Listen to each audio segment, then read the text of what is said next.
പാലായിൽ KSU വിദ്യാഭ്യാസ bandh സമ്പൂർണ്ണം. NEET പരീക്ഷയുടെ ക്രമവിരുദ്ധമായ നടത്തിപ്പിനെതിരെ പ്രതിഷേധിച്ച പ്രതിപക്ഷ നേതാവ് രാഹുൽ ഗാന്ധി ഉൾപ്പെടെയുള്ള MPമാർക്ക് നേരെയുണ്ടായ കയ്യേറ്റത്തിൽ പ്രതിഷേധിച്ച് KSU സംസ്ഥാന കമ്മിറ്റി ആഹ്വാനം ചെയ്ത സംസ്ഥാന വ്യാപക വിദ്യാഭ്യാസ ബന്ദ് പാലായിൽ സമ്പൂർണ്ണമായി നടന്നു. KSU സംസ്ഥാന പ്രസിഡന്റ് അലോഷ്യസ് സേവ്യറിന്റെ ആഹ്വാനപ്രകാരമാണ് വിദ്യാഭ്യാസ ബന്ദ് സംഘടിപ്പിച്ചത്. KSU പാലാ അസംബ്ലി കമ്മിറ്റിയുടെ നേതൃത്വത്തിൽ പാലായിലെ വിവിധ വിദ്യാഭ്യാസ സ്ഥാപനങ്ങളിൽ ബന്ദിന് മികച്ച പ്രതികരണം ലഭിച്ചു.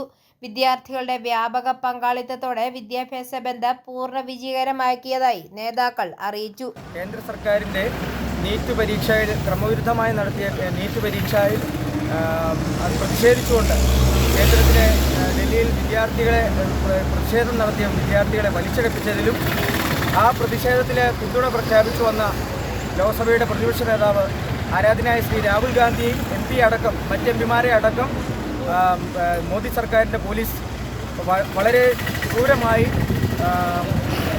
അവരെ മർദ്ദിക്കുകയും അപമാനിക്കുകയും ചെയ്തതിൽ പ്രതിഷേധിച്ചുകൊണ്ട് ഇന്ന് സംസ്ഥാന വ്യാപകമായി എല്ലാ ക്യാമ്പസുകളിലും KSU വിദ്യാർത്ഥി ബന്ദ് പ്രഖ്യാപിച്ചിരിക്കുകയാണ്. വിദ്യാർത്ഥികൾ ക്ലാസുകൾ ബഹിഷ്കരിച്ച് പ്രതിഷേധത്തിൽ പങ്കാളികളായതായും നേതാക്കൾ പറഞ്ഞു. രാജ്യത്ത് 2026 നീറ്റ് പരീക്ഷ ചോദ്യപേപ്പർ ക്രമക്കേടും ചോദിച്ച അങ്ങനെയുള്ള കാര്യങ്ങളെല്ലാം തന്നെ ഉണ്ടായി. നമ്മുടെ രാജ്യത്തിന് കേന്ദ്ര വിദ്യാഭ്യാസ മന്ത്രിക്ക് നമുക്ക് സത്യം പറഞ്ഞാൽ ഒരു എഡ്യൂക്കേഷൻ സിസ്റ്റമാണ് വേണ്ടത്. ഈ സമയത്ത് നമ്മുടെ എഡ്യൂക്കേഷൻസിന് യാതൊരു അക്കൗണ്ടബിലിറ്റി ഇല്ല, ക്രെഡിബിലിറ്റി ഇല്ല, ട്രാൻസ്ഫറബിലിറ്റി ഒന്നുമില്ല. ആർക്കാനും വേണ്ടി എന്തോ ചെയ്യുന്ന പോലെ നമുക്കത് പറ്റില്ല. നമ്മുടെ രാജ്യത്തിന് ഒരു നല്ലൊരു എഡ്യൂക്കേഷൻ സിസ്റ്റം വേണം. പിള്ളേരെല്ലാം നല്ല രീതിയിൽ പോയി പരീക്ഷ എഴുതി അവർക്ക് സ്ട്രെസ്സും കാര്യങ്ങളെല്ലാം തന്നെ വരുന്നുണ്ട്. ഏകദേശം 20ഓളം വിദ്യാർത്ഥികളാണ് ഇതിനിടെ ആത്മഹത്യയ്ക്ക് വിധേയമായിട്ടുള്ളത്. മാത്രമല്ല ഈ സ്ട്രൈക്കിന് വേണ്ടി ഇറങ്ങിയ 10-30ഓളം ആൾക്കാർ ആശുപത്രികളിലായിട്ട് അവിടെ തല്ലി ചതച്ച് വെറും പട്ടിയെ പോലെ തല്ലി ചതച്ചിട്ടാണ് നമ്മുടെ കേന്ദ്രത്തിൽ നിന്ന് എല്ലാം തന്നെ ഇപ്പോൾ നിലവിൽ വന്നിട്ടുള്ളത്. അപ്പോൾ നമുക്കിത് പറ്റില്ല. നമ്മൾ ഇന്ന് KSU സംസ്ഥാന വ്യാപകമായിട്ട് സ്ട്രൈക്കും കാര്യങ്ങൾ എത്തിക്കുകയാണ്. ഇപ്പോൾ നമ്മുടെ കോമേഴ്സ് കോളേജിലാണെങ്കിൽ പോലും വിദ്യാർത്ഥികളെല്ലാവരും പൂർണ്ണമായി തന്നെ നമ്മളോട് സഹകരിക്കുന്നു.